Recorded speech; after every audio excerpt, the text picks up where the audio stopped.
لە بۆ قۆنسولیەی وڵاتی ئەڵمانیا لە هەولێر کە لە چوارچێوەی ئەو دەعم و پشتیوانیانەی کە لە هەرێمی کوردستان و لە شارەکەمان لە هەولێری پایتەختی دەکەن ئەمڕۆ لەو چالاکیە لەگەڵمان بەشدارن و هاوکارن کە بەشێکە لە هۆشیاری و بەشێکیشە لە بەبیرهێنانەوەی خەڵکی شارەکەمان کە کۆڕۆنای گۆڕا و کاریگەریەکانی بەداخەوە لە هەرێمی کوردستان و لە شارەکەمان زیاتر بۆ ڕۆژانە دەبینین ژمارەی توشبووان زیاترە بەداخەوە ژمارەی مردوانیش زیاترە.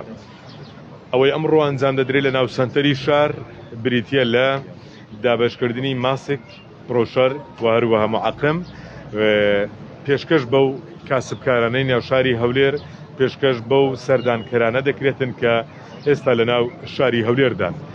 ئەوە دەلالەتی ئەوەیە تەنها بەبیر خەڵکی خۆمان بێنینەوە بەبیر هاوڵاتیانی شارە ئەزیزەکەمان بێنینەوە کە کاریگەریەکانی کۆڕۆنا و مەترسیەکانی زۆر زیاتر بووە پێویست دەکات لەسەر هەموو لایەک بە هەموو جۆرێک خۆپارێزی بکەنە بنەمای ئەساسی کە پێمان وایە تەنها بە ڕێگای خۆپارێزی دەتوانین بە کەمترین زیان لێی دەربچین وەکو چاوەڕوان دەکرێتن بەداخەوە ڕۆژ بە ڕۆژ لە هەڵکشاندایە و ژمارەی توشبووانمان زۆر زیاتری کردووە.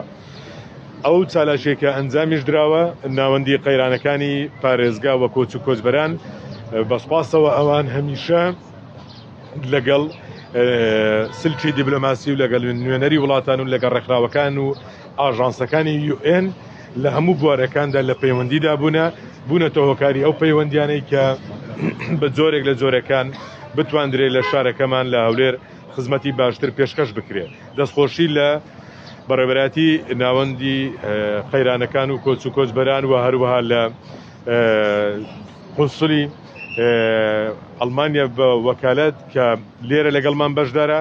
جارێکی دیکە سوپاس لە بۆ قونسولیە وڵاتی ئەڵمانیا.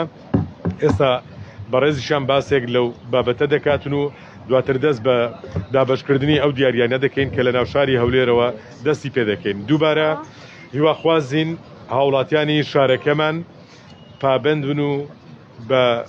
بن بە بڕیارەکانی لێژنەی باڵای ڕوبەڕووبوونەوەی کۆڕۆنا و پابند بن بە بڕیارەکانی ژووری ئۆپراسیۆنی پارێزگای هەولێر. ئەوەی ئێمەش لە حکوومەتی هەرێمی کوردستان ئەنجامی دەدەین هەمووی تەنها ئامانجمان ئەوەیە سەلامەتی هاوڵاتیانی خۆمان لە بەرچاو دەگرین بۆ پارێزگاریکردنە لە ژیانی هاوڵاتیانی هەرێمی کوردستان. ئەوەی ئێمەش لە پارێزگا ئەنجامی دەدەین هەموو ئیجراعاتەکانی کە دەگیرێتە بەر ڕۆژانە لە ناو شار و لە قەزا و ناحیەکان و لە هەموو جێگایەکان تەنها ئامانج ئەوەیە کە خەڵکی ئێمە خۆ بپارێزیتن و خەڵکی ئێمە بەشێک بیتن لەوەی کە کەمترین زیان بە هاوڵاتیانی و بە ئازیزانیان بگاتن. بەبێ هەماهەنگی نێوان حکوومەت و خەڵک بە دڵنیاییەوە ئێمە لە پلانەکەماندا سەرکەوتو نابین. بۆیە داواکارین لە خەڵکی شارەکەمان هاوکارمان بن ئەگەر ئیجراعاتەکانی کە دەگیرێنە بەریش بەشێک بارگرانی بی لەسەر ئەوان بەڵام بە دڵنیاییەوە ئێمە ڕەچاوی دۆخی کاسبکاران و کەسابەتی خەڵکمان کردیە بۆیە ئیجراعاتەکانمان بەو جۆرە بووە بگونجێ لەگەڵ بار و ژیان و گوزەرانی کاسبکاران و کەسابەتی خەڵک. بەڵام بە دڵنیاییەوە ئەگەر خەڵک پابند نەبێتن و ڕێنماییەکان لە بەرچاو نەگرێتن ئەوە ئێمە هەم لەلایەک زەرمەند دەبین ژمارەی توشبووانمان زیاتر دەبی هەمیش لەلایەکەی دیکە ئێمە حکوومەت ئەرکمان قوڕستر دەبێتن و ئیجراعاتەکانمان زۆرتر دەبێتن وەکو ئەوەی کە دوێنێ بڕیار درا و ناچار بووین بە یەکجاری سنوورمان لەگەڵ بازگەکانمان داخز لەگەڵ شارەکانی دیکە کە ئەوە بەشێک لە زیاتر لە بڵاوبوونەوەی ئەو پەتایەیە و هیواداری ناچار نەبین لە ڕۆژانی داهاتوو بڕیاری تونتر دەربکرێت لە لێژنەی باڵای ڕوبەڕووبوونەوەی کۆڕۆنا بەوەش تەنها بە پێگیریکردنی هاوڵاتیان و بە ڕەچاوکردنی ڕێنماییەکان لەلایەن هاوڵاتیانەوە ئەرچی ئێمە سوکتر دەبێتن کە هیچ هەنگاوی دیکە نەهاوێژین بەوەی کە بڕیارەکانی لێژنەی باڵای کۆڕۆنا بەرەو توندی بڕوە. دووبارە سوپاس بۆ قۆنسولیەی وڵاتی ئەڵمانیا کە ئەمڕۆ هاوکاری کردین و لەگەڵمان بەشدار دەبن لە دابەشکردنەکەی. دەستخۆشی لە بۆ ناوەندی قەیرانەکان و کۆچ و کۆچبەران کە هەمیشە بەگەرمی لەسەر خەتن لەگەڵ ڕێکخراوەکان بۆ گەیاندنی ئەو پێداویستیانەی کە پێویست بکە لە شاری هەولێر دابەش بکرێ. سپاس بۆ هاوڵاتیانی شارەکەمان ئەوانەی پێگیرن بە بڕیارەکان، داواش لەوانە دەکەین کە تا ئێستا پێگیر نەبوونە لەگەڵمان هاوکار بن لە پێناو سەلامەتی خۆیان و ئازیزانیان هاوکاری دەستگاکانی حکوومەت بن تا بە سەلامەتی هەموو لایەکمان لێ دەربچین. خوای گەورە کوردستان و شارەکەمان و هاوڵاتیانی شارەکەمان بپارێزی ئینشاءڵڵا.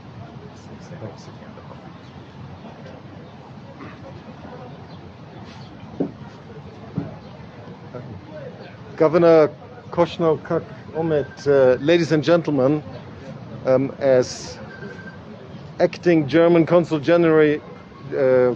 General, I'm very honored and pleased to participate in this activity of awareness raising with regard to Corona and the distribution of masks.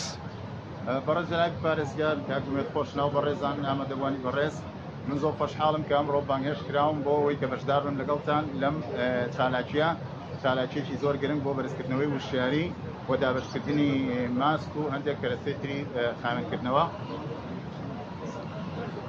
The virus does not know any borders and it does not care about our hopes and wishes.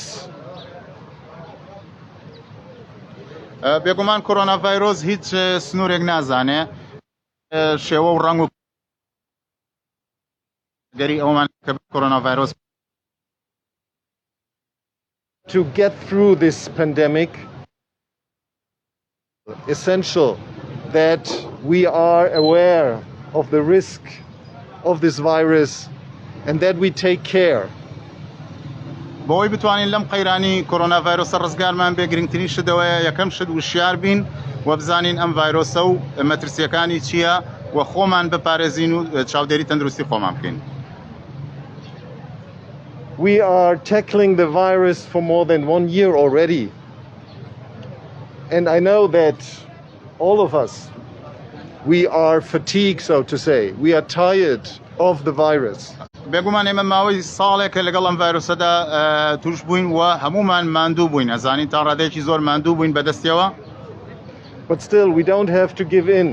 And it's still essential that we are wearing the masks, that we keep social distancing, that we stick to the hygienic measures, and wherever possible, when we meet other people, we do it outdoor. تەسلیم نەبین بەڵکو بەردەوام بین لە خۆپارێزی، بەردەوام بین لە پۆشینی ماسک، لە پاراستنی مەودای نێوانمان لە کاتێکا کە پەیوەندی لەگەڵ کەسی ترا دروست دەکەین و هەروەها خاوێنی ڕابگرین دەستەکانیشمان بەردەوام بشوێن. The governor and I, we therefore will distribute awareness-raising booklets and also masks. لەگەڵ جەنابی پارێزگار وەکو کۆنسولی گشتی ئەڵمانیا هەندێک ماسک و هەندێک ڕێنمایی نووسرا و هەندێک بابەتی تری کەرەسێتری خاوێنکردنەوە دابەش ئەکەین. These masks and booklets were produced and financed by ETTC, by the European Technical and Center, and تێچووی ئەم بابەتانە لەلایەن ETTC سنتەری ڕاهێنانی تەکنیکی ئەوروپی وەروەها ڕێکخراوێکی ئەڵمانی کۆنراد ئەدیناوە تەمیل کراوە پارەکەی تەرخان کراوە بۆ ئەوەی ئامادە بکرێ و پێشکەش بکرێ بە هاوڵاتیان.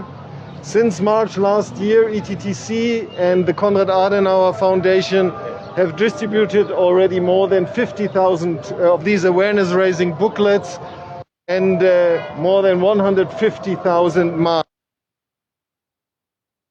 ETTC لەگەڵ کۆنراد ئەدیناوە ڕێکخراوی کۆنراد ئەدیناوە زیاتر لە 50,000 برۆشۆری ڕێنماییان بڵاو کردوتەوە و لەگەڵ زیاتر لە 150,000 ماسکیان دابەش کردووە. The German government believes as long as we are not all safe, we will not be able to finalize tackling the pandemic. حکوومەتی ئەڵمانی لەو بڕوایەدا هەتاوەکو نەگەینە قۆناغێک کە هەمومان پارێزرا و سەلامەت بین ئەوە ناتوانین بڵێن ئێمە مەترسی ڤایرۆسەکەمان تێپەڕاندووە بەسەری ئازاڵ بووین. And therefore, the German government was bilaterally supporting Iraq last year with around 60 million euro fighting the pandemic. بۆیە حکوومەتی ئەڵمانی ساڵی ڕابردوو بە بەهای 60 ملیۆن یۆرۆ هاوکاری حکوومەتی عراقی کردووە بۆ بەرەنگاربوونەوەی ڤایرۆسی کۆرۆنا. Around 10 million euro of these 60 million went to KRI alone. 10 million. نزیکەی 10 ملیۆن لەم هاوکاریانە بۆ هەرێمی کوردستان تەرخان کرا. And we in Germany intends to also in 2021. و ئێمە وەکو حکوومەتی ئەڵمانی بەردەوامە بین لە پاڵپشتیەکانمان لە ساڵی 2021. I'd also like to mention the well-known COVAX international distribution platform for vaccines. و هەروەها ئەمە باسی کۆڤاکسیشتان بۆ کەم کە یەکێکە لە دابەشکارانی ڤاکسینی کۆڤید-19 لە سەراسی جیهانە.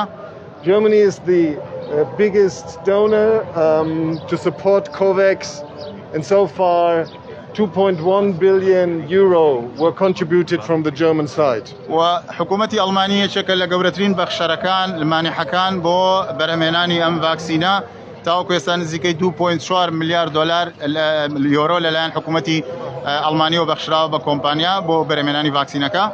I'd like to thank in particular the ladies and gentlemen from the media